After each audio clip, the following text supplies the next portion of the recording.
तुम्ही पाहत आहात MCN न्यूज मराठी।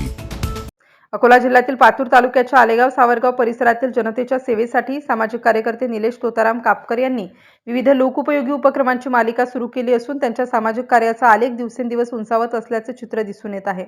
जनसेवा ही केवळ निवडणुकांपुरती मर्यादित न ठेवता ती अखंडपणे आणि कायमस्वरूपी सुरू राहावी या उद्देशाने त्यांनी आता मोफत रुग्णवाहिका सेवा जनतेसाठी उपलब्ध करून दिली आहे। सदर रुग्णवाहिकेचे अकोला लोकसभा शिवसेना संपर्क प्रमुख डॉक्टर राजन साळवे यांनी याप्रसंगी स्वतः रुग्णवाहिका चालवून या सेवेचा शुभारंभ केला।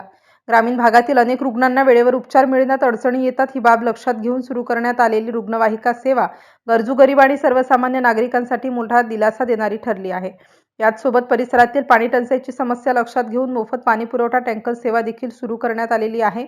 उन्हाळ्याच्या काळात नागरिकांना पिण्याचे पाणी उपलब्ध व्हावे यासाठी हा उपक्रम राबवण्यात येत आहे।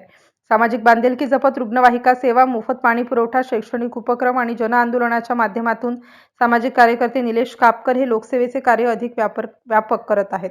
MCN न्यूज मराठीकरिता जयवंत पुरुषोत्तम, पातूर।